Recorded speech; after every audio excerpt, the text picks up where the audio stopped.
अस्सलामुअलैकुम। Programme in fact में खुश आमदीद।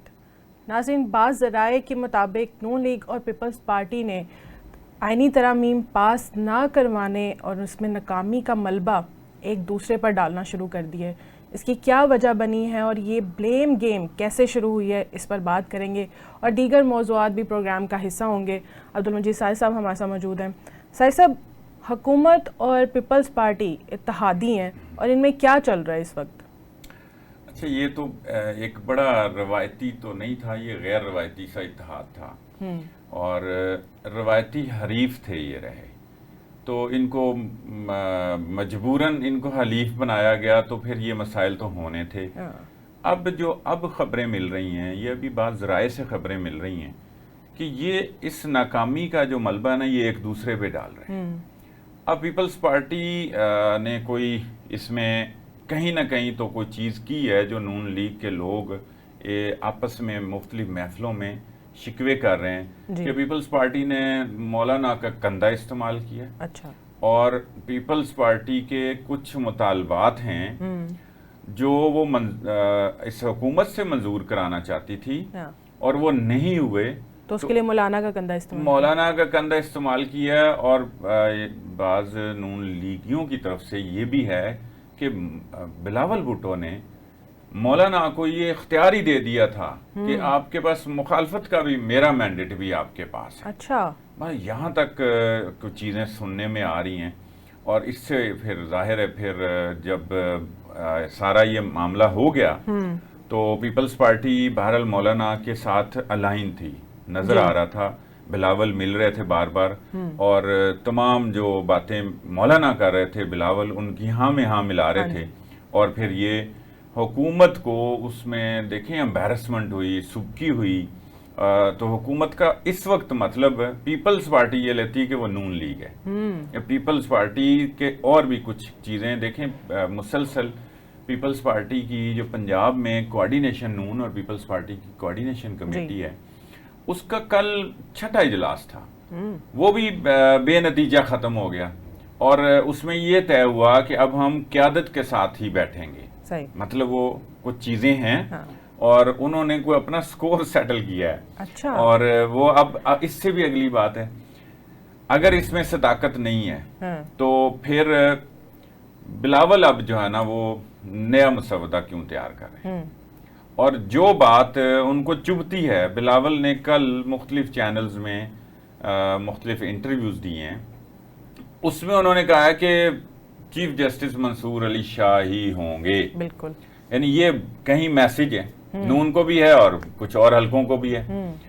अब ये सारी गेम, सारा मामला तो उल्टा दिया है। अब चाहे वो उसमें हम हुकूमत को या नून लीग को बड़ी ज़िम्मा नहीं करार दे सकते कि उनका होमवर्क नहीं था पूरा, उन्होंने चीज़ों को वेल्ड नहीं किया था। आपने ही कहा था कि बिलावल साहब लीड कर रहे हैं, कल ही आपने ये बात कही थी कि पहले मोहसिन नकवी साहब थे, वो आगे थे, वो लीड कर रहे थे, वो एक्टिव थे, फिर बिलावल साहब के कंधों पर ये जिम्मेदारी आ गई। तो अब ये कैसे हम मान सकते हैं कि कोई क्लैशेस चल रहे हैं इनके दरमियान? नहीं, क्लैशेस हैं भी नहीं, क्लैशेस नहीं है। ये पॉलिटिक्स बड़ी अजीब सी चीज़ होती है। अब यही मामला है ना, यहाँ एक क्रेडिट की गेम होती है और कुछ स्कोर सेटल किए जाते हैं। उनका तरीका सियासी सा यही होता है। सही। वो कोई डंडे नहीं उठा के निकलते। उसके मुख्तलिफ तरीके होते हैं। अब ये अगर हो जाता तो ये कहीं से, जहाँ भी इस वक्त लड़ाई है, एस्टैब्लिशमेंट और अदलिया की लड़ाई है जी। ये उसमें एक सुप्रीमेसी की लड़ाई है। वो सुप्रीमेसी अब पार्लियामेंट के जरिए पार्लियामेंट ही ले रही है, जाहिर है, जिसका मतलब है कि अदलिया को थोड़ा सा कमज़ोर कहना, या आप उनकी तकसीम कह लें कि आईनी एक अदालत बन रही है, एक सुप्रीम कोर्ट है। तो ये इसमें जो है ना, इनका क्रेडिट का जो मामला था वो तो अब नून लीग तो रह गई, यानी नून लीग तो एक तरह से नाकाम हो गई। तो अब जो है वो क्रेडिट ले रहे हैं कि जी अब मौलाना एक अलग मसवदा बनाएंगे और बिलावल साहब पीपल्स पार्टी एक अलग मसवदा बनाएंगे। अच्छा। वो फिर इकट्ठे होंगे। और उन्होंने ये कहा साथ, अब इससे इख्तलाफात की बात सुन लेना, कुछ तो होता है। बिलावल ने ये कल कहा कि इसमें हम हुकूमत की कोई तजवीज़ भी देख सकते हैं, कुछ उनकी भी हम मान सकते हैं। अच्छा। तो ये इसका मतलब एक दफ़ा नून लीग को बिल्कुल कार्नर कर दिया। और उनको नाकाम कर दिया, और उनके जहां नंबर बनने थे वहां वो उनके नंबर 0 हो गए जी। अब जो है ना, आप समझ लें बिलावल साहब का मतलब ये है कि अब आसिफ जरदारी साहब की गेम शुरू हो गई है। अब जो कुछ भी होगा, नून लीग फारिग हो गई। अब जब ये आईनी तरमीम पे इत्तेफाक होगा, उसमें दायरे नून लीग तो हमरे मजबूरी करेगी ना, वो तो इसको मजीद लटका ही नहीं सकते जी। तो ये क्रेडिट पीपल्स पार्टी का होगा, और पीपल्स पार्टी अपने नंबर बनाएगी। सादा से अल्फाज में बात कर रहा हूँ, आम फहम अंदाज में, ठीक है। तो ये वाली जो गेम है ना, इस वजह से देखें, अब बिलावल और मौलाना की मुलाकातें उस वक्त भी चल रही थी, और नून लीग तो यहाँ तक शिकवा कुनाह है कि इन्होंने हमें आगे लगा के पीछे से सीढ़ी खींच ली है। अच्छा, यहाँ तक वो कह रहे हैं। और साथ अब जो आ रही चीजें वो ये आ रही हैं कि इनका कोई पुराना सेटल जो करना था ना, स्कोर सेटल करना था, इन्होंने वो किया है, और इन्होंने इस आड़ में अपना आगे आने के लिए ये मौलाना का कंधा इस्तेमाल किया है। अब हफ्ता इतवार को तो देखा था कि इजलास बुला लिया गया था तकरीबन के आईनी तरमीम हो जाएंगी, आज के दिन इजलास हो जाएगा, लेकिन नहीं हो पाया। और अब जिस तरह से ये ब्लेम गेम एक शुरू हो गई है, अभी भी नज़र नहीं आ रहा कि ये हो पाएगा। तो क्या आप ये समझते हैं या आप देख रहे हैं कि ये हुकूमत कामयाब हो जाएगी इसको मंजूर करवाने में? अब तो हुकूमत की तो बात ही नहीं रहेगी ना। अब जो इस वक्त हो गया है, अब तो मसला ये है कि हुकूमत की तरफ से जो एक बात ज़राए की जानिब से आ रही है बात, कि इन दोनों पार्टियों को, मौलाना को भी और पीपल्स पार्टी को, जो ये मुजव्वज़ा मुसवदा था आईनी तरमीम का, ये 1 हफ्ता पहले दे दिया था। अब ये उसके बाद ये क्या सारी खिचड़ी बन रही है जी। ओके, मुसवदा नहीं मिला, ये हुआ वो हुआ, ये इन्हीं मुख्तलिफ लोगों के बयानात से ही हुआ है ना। उसमें बेशक नून लीग की यहाँ तक तो कमजोरी और एम्बैरसमेंट है कि वो इसको कुछ चीजें पक्की किए बगैर, उस पे काम पुख्ता किए बगैर जो उन्होंने इजलास पैदा किया जा रहा है, ये आपने मुझे तफसीलात बतानी है, लेकिन एक शॉर्ट ब्रेक के बाद। वेलकम बैक नाज़रीन, अली रज़ा शाफ साहब हमारे साथ हैं। शाफ साहब, बहुत शुक्रिया प्रोग्राम में ज्वाइन करने का। शाफ साहब, जिस तरह नून लीग और पीपल्स पार्टी के इख्तलाफात इस वक्त सामने आ रहे हैं आईनी तरमीम के हवाले से, और बिलावल साहब को हम यही समझ रहे थे कि टास्क सौंपा गया है मौलाना साहब को मनाने का, तो अब क्या होने वाला है आगे? देखिए, बहुत शुक्रिया, आपने प्रोग्राम में मदद किया और बात करने का मौका दिया।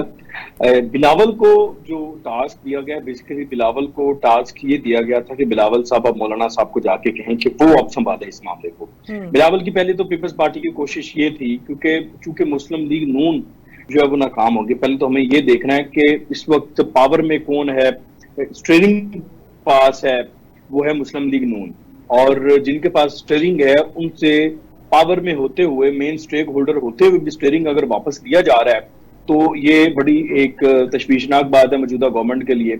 और वो नाकाम क्यों हुए, उसके महरुकात क्या हैं, ये भी इम्पोर्टेंट एक पहलू है। अगर हम उसको पहले देखें, और ये जो मुख्तलिफ बातें जो कि मौलाना फजल रहमान ने आज कहा कि हमने मुकम्मल तौर पर हुकूमती मसवदा जो है वो मुस्तरद कर दिया, और उससे पहले ये जो बातें सामने आई, जो कि मेरे पास मौलाना के अब दीगर लोगों से गुफ्तगू हुई, वो ये कहते हैं कि आर्मी एक्ट के हवाले से कुछ चीजें थी, मिलिट्री चीजें थी, जिनको हम बतौर पार्टी अगर सपोर्ट करते थे हम उसको जस्टिफाई नहीं कर सकते थे, अपने वोटर के सामने जस्टिफाई नहीं कर सकते थे, तो इसलिए हमें तो इन चीजों का बताया भी नहीं गया। तो ये जो कंसर्न्स थे, जिस रात ये सारी बार्गेनिंग हो रही थी, मुज़ाकरात हो रहे थे, उस रात जब मुस्लिम लीग नून का वफ्द उनके पास जा रहा था, उससे पहले 2-3 दौर हो चुके। तो जब मिलिट्री से रिलेटेड जो इश्यूज थे, मेरे जरा ये कहते हैं कि एस्टेब्लिशमेंट ने इनको ये कहा था कि जो मिलिट्री से रिलेटेड चीजें हैं, जिनके ऊपर मौलाना का कंसर्न है, आप वो वापस ले लें, वो अभी आप ना करें, लेकिन जो अदलिया से रिलेटेड जो खास अवामी इश्यूज हैं, मुल्क के हवाले से इश्यूज हैं, जो कि अदालती इस्लाहत बहुत जरूरी हैं, जिसमें किसी का कोई तहफ़्फ़ुज़ भी नहीं है, तो तहफ़्फ़ुज़ात का इज़हार कर भी नहीं सकता, अब वो जो है वो मंजूर करवा लें फिल वक्त। तो मेरे पास इतलात हैं, वो जो हुकूमती वफ्द था, जो लोग भी उसको लीड कर रहे थे, आजम रज़ी ताडर थे या मौसद नकवी थे, जो लोग भी थे उसमें, उन्होंने मौलाना फजल रहमान तक वो मैसेज नहीं पहुंचाया। उन्होंने मौलाना फजल रहमान को वो ऑप्शन नहीं दी कि हम मिलिट्री वाली चीजें वापस ले लेते हैं। तो वो मिसकम्युनिकेट किया, अब वो दानिस्ता तौर पर किया या बोल आगे पीछे जिस तरह की ना तजर्बाकारी थी, इस वजह से वो चीजें कम्युनिकेट हो नहीं पाई। एक तो ये डिजास्टर है और वो सारा मामला जो है मुस्लिम लीग नून के हाथ से निकल गया। अच्छा, अब आ जाते हैं बिलावल पे। बिलावल के हाथ में आया, बिलावल को भेजा गया था कि कोशिश ये कर ले पीपल्स पार्टी कि पीपल्स पार्टी जो है वो आईनी तरमीम जो है वो मंजूर करवा ले, खुद लेकर आए। और बिलावल ने कहा भी था कि अब हम जो है वो आईनी तरमीम मौलाना फजल रहमान के साथ मिलकर लेकर आएंगे। लेकिन आज मुझे पिक्चर मुकम्मल तौर पर तब्दील होते भी नजर आई है। जैसे ही मुस्लिम लीग नून आउट हुई है और पीपल्स पार्टी इन हुई, और उसके बाद हमने देखा कि मौलाना फजल रहमान भी इन हो गए। अब मौलाना फजल रहमान साहब, मुझे ये लगता है, और देखिए मौलाना फजल रहमान साहब अगर तो स्टेक होल्डर होते उसमें के, जैसे एक वोट है उनका, उन्होंने वोट देने हैं, 5 वोट उनके सेनेट में हैं और 8 वोट उनके कौमी असेंबली में, सिर्फ वोट डालने की हद तक मामला होता था, मौलाना फजल रहमान अपने घर पर बैठे रहते। लेकिन आज मौलाना फजल रहमान पाकिस्तान तहरीक इंसाफ के लोगों के पास खुद चल कर गए, बिल्कुल पहली दफा असद कैसर के घर पर चल कर गए पहली दफा, जिसमें आरफ अलवी भी थे, जिसमें असद कैसर भी थे, जिसमें रऊफ हसन भी थे। यानी कि वो लोग थे जो जिनको इख्तियार इमरान खान साहब ने दिया। इसका मतलब क्या है? चल के तो आप उनके पास जाते जिनकी आपको जरूरत होती है। मेरी बात समझ रहे सर? जी ठीक है। पार्लियामानी सियासत में या किसी भी जब आपको किसी दूसरे की हमायत की जरूरत होती है, देन आप उसके पास चल के जाते हैं। इसका मतलब है कि अब मौलाना फजल रहमान को टास्क दे दिया गया है आईनी तरमीम मंजूर करवाने का और आईनी तरमीम पास करवाने का, मसवदा तैयार करवाने का। और इसीलिए वो पीटीआई की हमायत लेने गए कि अब मसवदा मैंने तैयार करना है, हमने तैयार करना है, तो अब आप मुझे भी मुतफिका तौर पर उनकी कोशिश है कि तमाम जमातें जो है वो इन आईनी तरमीम में जो है वो उनका किरदार जो है वो शामिल हो। तो इस वजह से वो मौलाना खुद चल कर गए। तो खबर इसमें यह है कि अब टास्क जो है वो मौलाना को मिला और मौलाना ही जो है वो आईनी तरमीम का मसवदा तैयार करेंगे और वो खुद ही हो सकता है वो पेश भी करें। अच्छा, तो फिर बिलावल साहब जो सारी चीजें कर रहे हैं वो भी तो ऑन बोर्ड होंगे ना मौलाना? जी, बिलावल ऑन बोर्ड है और पीपल्स पार्टी तो उसमें स्टेक होल्डर है ही है। लेकिन जो लीडिंग रोल है इस वक्त मुझे ये लगता है आईनी तरमीम के मामले में इस वक्त वो मौलाना के पास चला गया। ये खबर दे रहे हैं आप, बाकी ये बिल्कुल मुख्तलिफ एंगल है, हमने तो खुद भी इसको इतना नहीं ऑब्जर्व किया। देखिए आज मौलाना साहब ने खुद कहा है आज के अब आईनी में शब्द हम तैयार करेंगे, उनकी गुफ्तगू ऑन रिकॉर्ड है। तो अब इससे आप खुद अक्स कर लेना कि वो उसका क्या मतलब है। अच्छा, इसीलिए पीटीआई जो बड़ी मुतहरिक हो गई है, एंगेज हो गई है, उनकी बॉडी लैंग्वेज भी मुख्तलिफ हो गई है, कोई यही वजह है या कोई और खबर है? पीटीआई के देखें, हर सियासी जमात की कोशिश फिर होती है किस तरह के मौके से कोई ना कोई फायदा उठाया जा सके। पीटीआई अपने फायदे के लिए मुतहरिक है डेफिनेटली। वो उन्होंने जो ऑफर है वो जो मेरे पास खबर है मुख्तलिफ एंगल है, और 2 दिन पहले मैंने ये खबर दी थी, मैं दोबारा इधर दोहरा देता हूँ, जिसकी तस्दीक आज वजीर इत्तलात अपना तारड़ साहब ने की भी है, अताउल्लाह तारड़ साहब ने।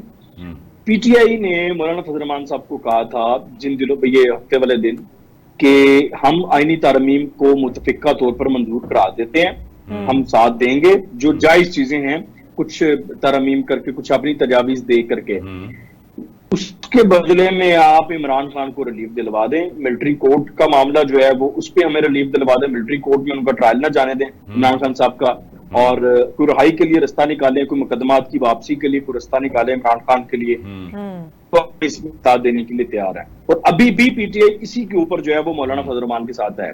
डेफिनेटली आपकी कोशिश तो फिर यही होती है कि आप बार्गेनिंग जब करते हैं तो बार्गेनिंग में आप हमेशा बड़ी डिमांड से शुरू करते हैं, कम से कम कोई नीचे भी है तो कोई आपको कोई मिल ही जाए ना कुछ तो उनकी कोशिश ये है बेसिकली कि वो चाहते हैं कि इसमें रिलीफ।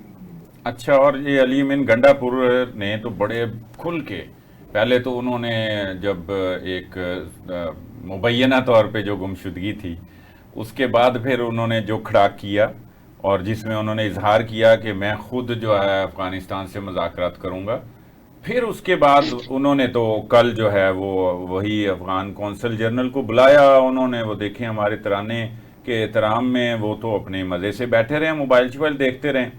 फिर कल उनकी मैंने देख गुफ्तगू सुनी, उन्होंने कहा इनकी जुर्रत ही कैसे हो सकती है कि ये को आईनी तरमीम करवाएं, और हम जो चाहेंगे वैसे ही होगा। उनकी क्या वजह है, इतने बहुत ज्यादा वो पहले से ज्यादा ब्लंट हो गए हैं? कोई आसरा है? मुझे उनका लगता पता नहीं अब कहाँ से आसरा है, मुल्क से है कि बैरून मुल्क से है? देखिए, गंडापुर साहब की ये जो हुकूमत को धमकियां हैं वो तो उनके शुरू से मुंह पे फायर रहे हैं। वो जब माजी में भी आपको पता है, वो जब हुकूमत में थे नहीं थे तब भी वैसे करते थे। लेकिन जो अभी आपने आसरे वाली बात की नहीं कि स्ट्रेटजी है, मुझे ये लगता है, मेरी ये फाइंडिंग है कि गंडापुर जो है वो डबल गेम कर रहे थे।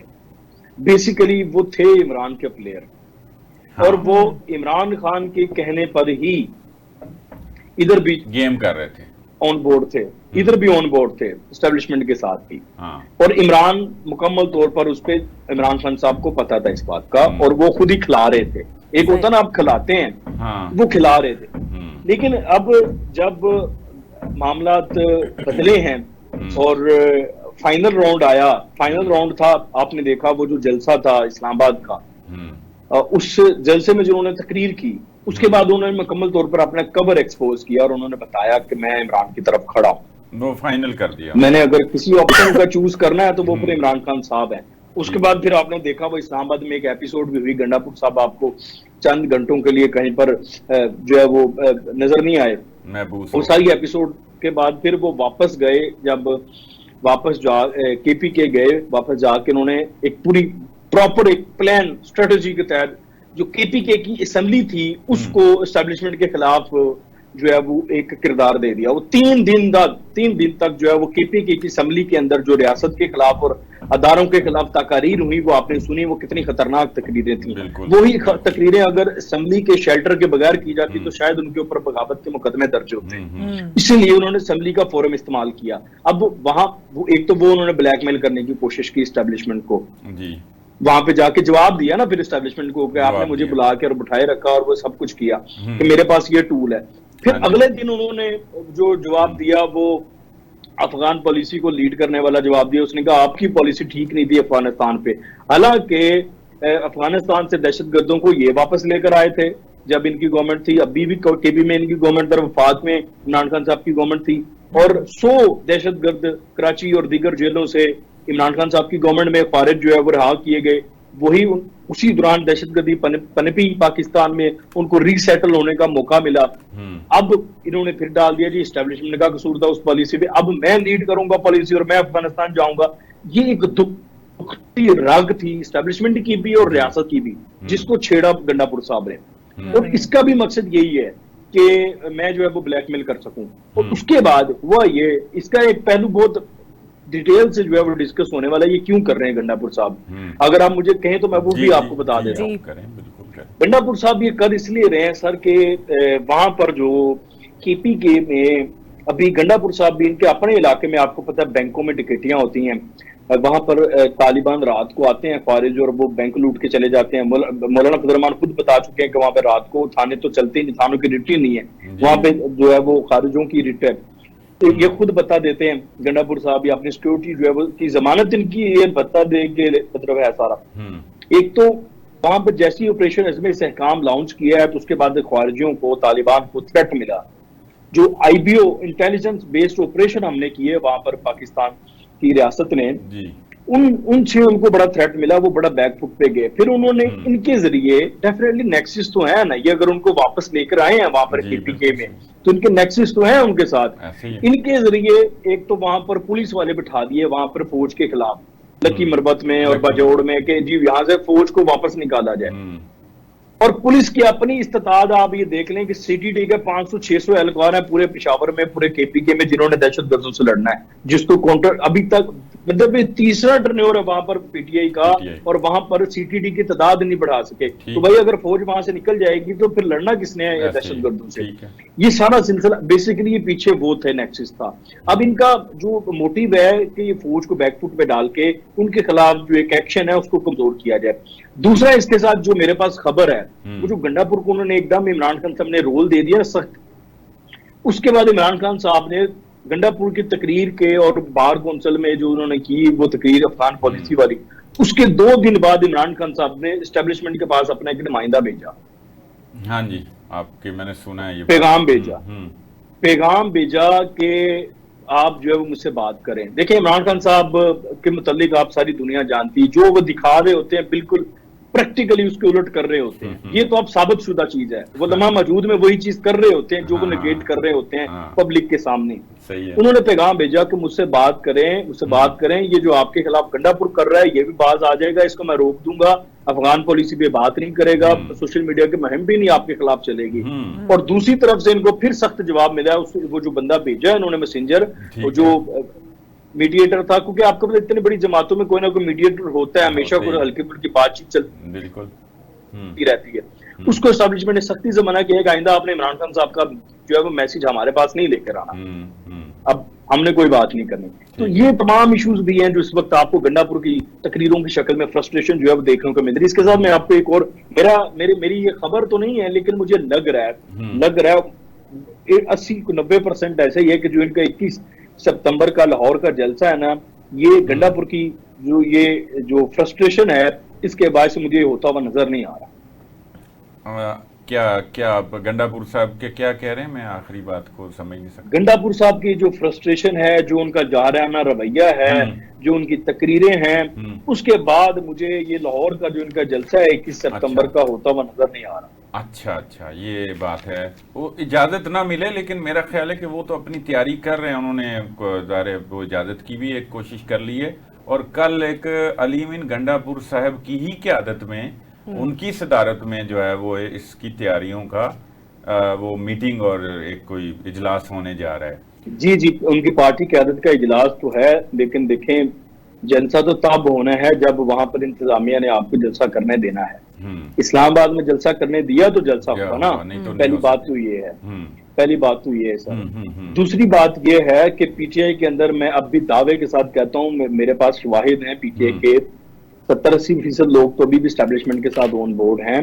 और कुछ लोग तो हर मुश्किल वक्त में कुछ ऐसे लोग हैं जिनको मैं जानता हूँ, जिनसे मुतालिक वो एस्टैब्लिशमेंट से राब्ता कर रहे होते हैं कि हम दसो की करना है, हमें बताएंगे हमने क्या करना है। तो वो ऐसे लोग हैं कि जब वो जब कोई काम करते हैं, कोई भी कदम उठाते हैं, तो वो पूरी पार्टी में एक इम्पैक्टफुल होता है। मेरी बात समझ रहे हैं? तो अगर पार्टी के अंदर ही कोई ऐसी चीज, कोई ऐसा पंडोरा बॉक्स खुल गया तो फिर कैसे जलसा होगा? दोनों चीजें हो सकती है ना। ठीक है, या तो इंतजामिया आपको इजाजत नहीं देगी, तो यहाँ पर पार्टी के अंदर से कोई मसला हो जाएगा, फिर क्या करेंगे? ठीक है, समझ आइए, बिल्कुल ठीक है, थैंक यू, बहुत शुक्रिया अली रजा शाफ साहब आपका। सर साहब, अकबर एस बाबर ने पीटीआई के इंट्रा पार्टी इलेक्शन तो पहले ही चैलेंज किए हुए हैं, और JUIF को भी इलेक्शन कमीशन ने कह दिया कि अपने इंट्रा पार्टी इलेक्शन करवा लें, वरना आपका निशान भी ले लिया जाएगा। वो नहीं लिया जाएगा, वो तो उन्होंने 60 दिन की मोहलत मांगी है। टाइमिंग बड़ी गलत है इलेक्शन कमीशन की। ये कोई 2-3 महीने पहले भी ये बात कर सकते थे, और एक खबर आई थी कि उनके इलेक्शन भी रहते हैं, नहीं हुए, तो एक आध की कोई थोड़ी बहुत हलचल इलेक्शन कमीशन की तरफ से हुई थी, लेकिन वो उसको फिर पहले टेकअप कर लें। अब एक तरफ मौलाना जरूरत बने हुए और उन्होंने कोई इदारे वोट देना है आईनी तरमीम के हक में या मुखालफत में, जो भी करें, लेकिन बहरहाल हक में देंगे। तो इस मौके पे जब इस तरह की बात करेंगे तो वो सीधी सीधी ब्लैकमेलिंग लगती है।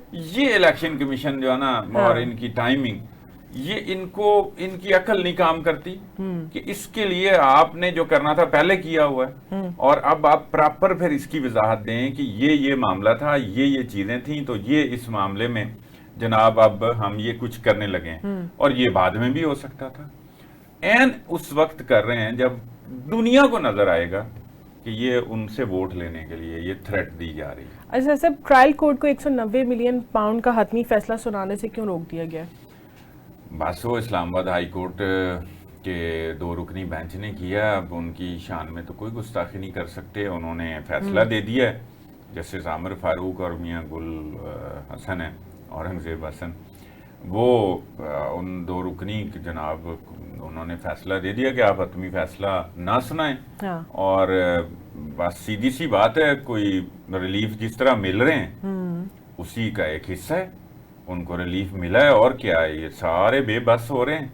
कभी सुप्रीम कोर्ट से जाके उनको रिलीफ मिल जाता है, मखसूस नशिस्तों वाला, ये अकबर एस बाबर साहब का आपने जिक्र किया ये वहां भी गए हुए हैं और वो इंट्रा पार्टी इलेक्शन ही के कह लें एक प्ली उन्होंने दी है कि वो तो हुआ ही नहीं जी। और वो कहते हैं कोई वो तो 8.5 लाख हमारा मेंबर है और उसमें से 960 सारे वोट पड़े हैं ये जो अभी इन्होंने करवाए हैं जिसके नतीजे में ये चेयरमैन सामने आए हैं और जो बैरिस्टर गोहर और उमर अयूब सेक्रेटरी और बाकी जो भी पूरी टीम उन्होंने दी है वहां पे, तो वो उसी को लेके वो वहां भी गए हैं। तो वहां भी अगर जो फिलहाल जो एक ट्रेंड नजर आ रहा है तो उसमें तो वो जो 8 जजेस ने बिला जवाज वजाहत दी है जिसका वो रजिस्ट्रार डिप्टी रजिस्ट्रार भी ये कह चुका है कि ये ना हमने किसी काज लिस्ट में किया था ना इसकी जरूरत थी इस वजाहती बयान, और ये अपलोड भी हो गया वेबसाइट पे। वो सुप्रीम कोर्ट को भी पता नहीं कौन चला रहा है, वो उसकी अगर इंतजामिया का ये हाल है कि एक चीज होगी 8 जजेस ने कोई वजाहती बयान दिया, ये जो मखसूस नशिस्तों वाला फैसला था तो वो उसकी जरूरत नहीं थी, लेकिन वो भी एक ऐसे वक्त पे आया उसकी भी टाइमिंग बड़ी मुख्तलिफ और बड़ा बर वक्त कह लें एक तरह से उन्होंने भी चोट मारी। तो ये वाली सारी चीजें बड़ी अजीब अजीब हो रही हैं। तो अकबर एस बाबर तो खैर बड़ी देर से एक उनका मुसलसल ही वो ये कर रहे हैं इंट्रा पार्टी इलेक्शन के, वो दरखास्त गुजारी हैं मुस्तकिल किस्म के। नाज़रीन यहाँ पर लेते हैं हम एक ब्रेक, हमारे साथ रहिए। वेलकम बैक नाज़रीन। सही साहब, अली अमीन गंडापुर के हमने दबंग फैसले और उनके बयानात तो देखे हैं, एक और उन्होंने फैसला कर दिया कि निगरान हुकूमत में भर्ती होने वाले मुलाजमीन 1800 मुलाजमीन हैं उनको निकालने का उन्होंने ऐलान कर दिया।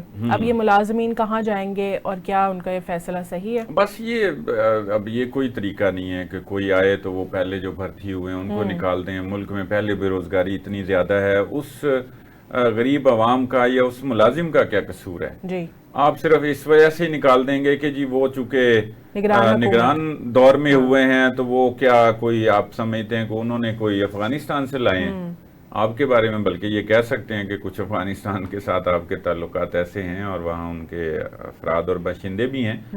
तो ये कोई ऐसा तो नहीं होना चाहिए, ये उनका कोई मुतबादल है हमारे पास या हमारे पास, ये बताएं कहाँ खपाएंगे उनको किस जगह में आवाम को ठीक है वो सरकार के मुलाजिम है ना, सरकार के मुलाजिम आपके पास बाकी लोगों को तनख्वाह देने के पैसे हैं जो आप इनको कह रहे हैं कि इनको मैं तनख्वाह देने के लिए यहाँ बैठा हूँ, क्लब हॉर्सेस बनाने के पैसे हाँ उसके लिए पैसे हैं और बाकी चलाने के लिए आपके पास जनाब वो नहीं है, सूबा चलाने के लिए कोई यूनिवर्सिटी की जमीनें बेच रहे हैं, वो भी चूंकि ANP ने के दौर में वो खरीदी गई थी तो वो इस वजह से कर रहे हैं, ठीक है ना। तो ये प्योरली सियासी तौर पे चीजें चलाएं सियासत के लिए, अवाम को उसका जो है ना वो खमियाजा ना भुगतना पड़े या वो इसमें ना पिसे।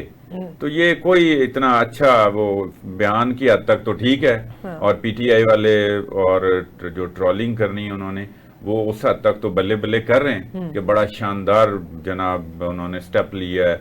और भाई उन गरीबों का भी ख्याल करें, सूबे की आवाम का भी ख्याल करें, ठीक है ना। और वहाँ सेहत की तालीम की जो सहूलियात हैं वो उस पर भी देखें, वो लोग भी तो पंजाब का सफ़र करते हैं। आईनी तरमीम के हवाले से हाफिज नईमुर रहमान भी कुछ ज़्यादा खुश नज़र नहीं आ रहे, लेकिन एक तरफ हमने देखा था कि अली अमीन गंडापुर ने जब खान को रिहा करवाने के लिए 15 दिन का अल्टीमेटम दिया था तो ख्वाजा आसिफ ने काउंट डाउन शुरू कर दिया था, ठीक है कि आज 7 दिन रह गए हैं, 8 दिन रह गए हैं, लेकिन हाफिज नईमुर रहमान ने जो 45 दिन का हुकूमत को एक डेडलाइन दी थी साहब उसमें पूरी हो रही, हाँ तो उसमें कितने दिन रह गए हैं उसका काउंटडाउन नहीं शुरू किया ख्वाजा साहब ने, वो नहीं काउंटडाउन उनके तो जैसे उनको परवाह नहीं, चूंकि पुरअमन लोग हैं ना और कोई रियासत दुश्मनी भी नहीं कर रहे और ये भी नहीं कह रहे कि हाफिज नईमुर रहमान ये भी नहीं कह रहे कि मैं अफगानिस्तान या ईरान से जो है ना वो मुज़ाकरात करूंगा, कहने को कह सकते हैं ना, अगर अली अमीन गंडापुर की तरह वो बात करें तो फिर तो बड़े कान धरेंगे और ये भी नहीं कह रहे कि सारे मुतारिक हो जाएंगे, खुद आके IPPs के मुआहदे निकालूंगा वो या उनके वो देखें अगली स्ट्रेटजी तो वो 5-6 दिन बाद जब ये उनका अल्टीमेटम या जो भी टाइम दिया था उन्होंने हुकूमत को वो पूरा हो रहा है तो ये भी देखें ना 8 सितंबर की इनकी वो थी ना तकरीर, तो 18 हो गई है तो 5 दिन ही रह गए ना, 10 दिन तो हो गए तो वो भी 5-6 दिन उनके भी रहते हैं। तो ये बराबर ही दोनों की जो है ना, वो जो भी अल्टीमेटम है, जो भी टाइम इन्होंने दिया है या उन्होंने दिया है, वो पूरा हो रहा है। तो अब इनको इकट्ठा बिठा के फिर देख लें कि आप भी भाई पीछे हट जाएं, या अली अमीन गंडापुर को तो देख लेना कि वो तो छुड़वा लेना खान साहब को, ठीक है। ऐसे फायर करते हैं जुबानी, और ऐसे जो है ना बड़कें मारते हैं ये अली में, और ये बड़कें ज़ाहिर पसंद की जाती हैं। उनकी बड़कों का आप ये देखें कि इतना असर हुआ कि अली अमीन गंडापुर की वहाँ जो करप्शन की दास्तानें थीं या इल्ज़ामात थे, जो भी था, और जो उनके साथ इख्तिलाफ करते थे, वो उन्होंने कहा कि हम ये सब कुछ भूल रहे हैं, छोड़ रहे हैं, हम जो है ना इस वक्त अली अमीन गंडापुर के साथ हैं, चूंकि वो खान को छुड़वाना चाहते हैं। सर सब ऐसी पीटीआई की जानिब से बयानात और बातें सामने आती हैं ना कि हम खुद हैरान हो जाते हैं कि ऐसा भी हो सकता है। अब आप ये देखें कि शहबाज शरीफ साहब के दौरा अमेरिका पर भी पीटीआई ने एहतजाज करना है। आप ये देखें कि इससे क्या पाकिस्तान का इमेज क्या बने। पाकिस्तान के अंदरूनी अगर इख्तलाफात हैं जो कि सियासी तौर पे होते हैं, तो उसको सियासी अंदाज में डील किया जाता है। बिल्कुल, ये तो नहीं होता कि आप IMF को खत लिख दें। ये तो कभी नहीं होता कि आप जनाब UNO के दफ्तर के बाहर मुजाहरा करें। आप जनाब वहां पे जो भी दौरे पे जाए, जहां जो एयरपोर्ट में मिल जाए किसी भी दूसरे मुल्क में आपकी मुखालिफ पार्टी का, तो आप जो है ना उसको रोड़े मारने शुरू हो जाएं और उसको वहां देख के नारे लगाना शुरू कर दें। और अब मुल्क का वजीर आजम, भाई आप उसको बेशक नहीं मानते, तो जब इमरान खान थे 2 नवंबर से वो भी आए थे, बड़ी खुली धांधली से आए थे। मैं कह रहा हूं उस जैसी धांधली तो अभी हुई नहीं है, और वो उतना जो सेम पेज तो एक दिन भी नहीं मिल रहा, नहीं तो कौन ना मानता, मौलाना फजलुर रहमान क्यों ना मानते और बिलावल क्यों ना मानते। अगर वो वाली दौंस धांधली की जाती जो इमरान के दौर में हुई थी, तो ये तो आईनी तरह में मंजूर हो जानी थी, जो मर्जी होती। उस वक्त तो हमें पता है कि रातों रात बिल बनते थे और वो जनाब आरिफ अलवी साहब साइन भी कर देते थे, तो कानून बन जाते थे जी। तो ये तो जमहूरी अंदाज में कर रहे हैं। तो कहने का ये मतलब है कि उस वक्त पीपल्स पार्टी या मुस्लिम लीग नून ने तो इमरान खान जहां भी गए हैं उन्होंने एहतजाज तो नहीं किया ना UNO की जनरल असम्बली के बाहर, वो तो नहीं कभी उन्होंने जाके मुजाहरे किए और नारे लगाए। और उसको जनाब शहबाज गिल जो है ना वो एंडोर्स कर रहे हैं, उनका बिल्कुल करें, हम सारे आएंगे, PTI के सारे लोग आएंगे। जाते जाते एक आखिरी सवाल और आखिरी टॉपिक, जावेद हाशमी साहब का मैंने एक ट्वीट देखा, उनकी वीडियो देखी, वो उसमें कह रहे हैं कि काजी फाइज ईसा के वालिद साहब काजी ईसा ने कायदे आजम को ज़ियारत बुलाया था। तो इसमें कितनी सदाकत है, एक बीमार वजीर मतलब आप समझ लें बानी पाकिस्तान को ज़ियारत बुलाया जा रहा है। देखें ये भी बीमार हैं, जावेद हाशमी साहब भी। अच्छा, जिस्मानी तौर पे भी बीमार हैं और ज़हनी तौर पे भी बीमार हैं। जो ये बात कर रहे हैं ना, एक तो कि वो उन्होंने ज़ियारत क्यों बुलाया था, वहाँ को हॉस्पिटल नहीं था, तो ये भी वही टाइमिंग है जिस तरह हमने इलेक्शन कमीशन का कहा कि उनकी टाइमिंग गलत है, या हम कोई और बात करते हैं कि ये इस तरह की बात जो है ना बिल्कुल एक किसी को टारगेट करना है, थ्रेट करना है। तो जावेद हाशमी तो एक बड़ा सियासी स्ट्रगल करने वाला एक नाम है, और उन्होंने जेलें काटी हैं। वो एक गैर सियासी सी बात करते हुए अच्छे नहीं लगते कि वो जनाब काजी ईसा जो थे ना, काजी फाइज ईसा के जो वालिद ग्रामी थे, यानी वो उनके भी पीछे लग गए हैं। वो काजी साहब की एक अदावत और दुश्मनी में, और ये वही काजी फाइज ईसा नहीं है जिनको इमरान खान साहब ने जिनके खिलाफ रेफरेंस दायर किया जी। और जब हुकूमत चेंज होगी, रजीम चेंज हुआ, तो कहा कि जी हमसे तो एस्टेब्लिशमेंट ने करवाया था और हम तो माफी मांगते हैं। और तो अब फिर जो है उनके खिलाफ हो गए और उधर से जावेद हाशमी साहब को भी याद आ गए। नाज़रीन, इसी के साथ प्रोग्राम अपने इख्तिताम को पहुंचता है, हमें दीजिए इजाजत, अल्लाह हाफिज।